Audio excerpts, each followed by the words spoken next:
Welcome to Galgun Double Peace, a game that will teach you two very important lessons in life. How to stalk underage virtual girls, and how to try to stop YouTube from having an aneurysm from such risky content. My word. When you start the game, you can choose what kind of student you are, but that doesn't matter because by the end of the game, your lewdness will be maxed out and your other stats will be non-existent. The story of Galgun Double Peace revolves around our protagonist of the game, Hyundai Klondike, a faceless nobody that has a habit of staring at the sun.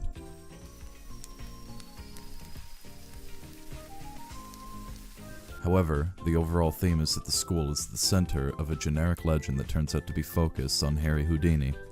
So he might as well be called the Legend 27 to make this more accurate. To assist him with fulfilling the legend's prophecy, an angelic girl joins Hideo Kojima and, after shooting him with her dual plot pistols, she grants him the power to shoot underage women with his pheromones to drive them crazy. That's not a joke. After we are given our newfound powers, we are tasked with deciding which girl to stalk. On the first playthrough, the only two options available to us are our two childhood friends, Shinobu and Maya. The other options are locked behind different playthroughs, sadly, but at the very least, the game has more impactful choices than a standard Telltale game.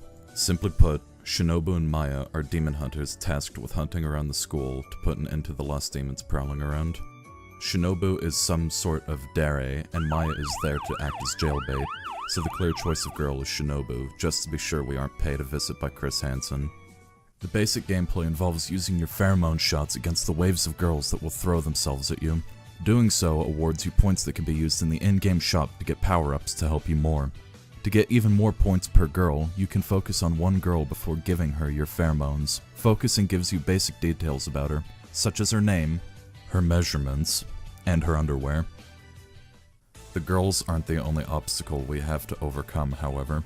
The entire lineup of villains includes the demonic girls seen throughout the game whose purpose is something or other, guardians that protect our harassment targets, possessed girls that force lap dances on our protagonist, a tentacle monster, of course, and the game just outright crashing before the choice of which girl you want to date.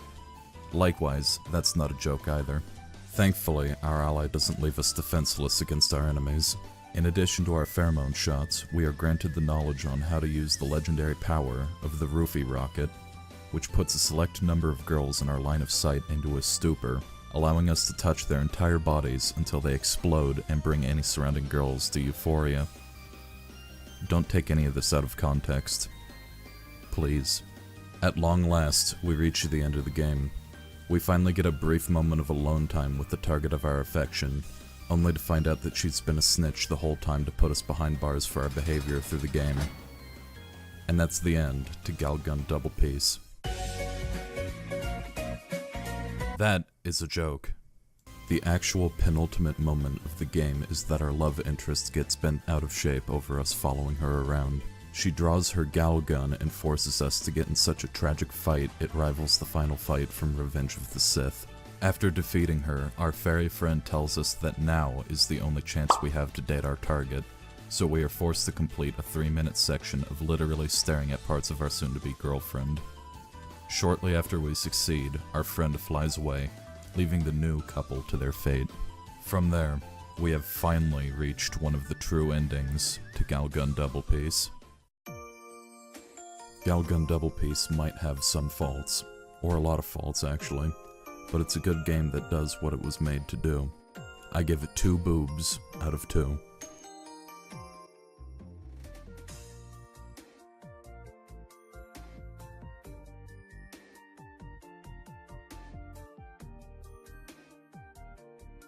You gotta be kidding me. FBI, open up!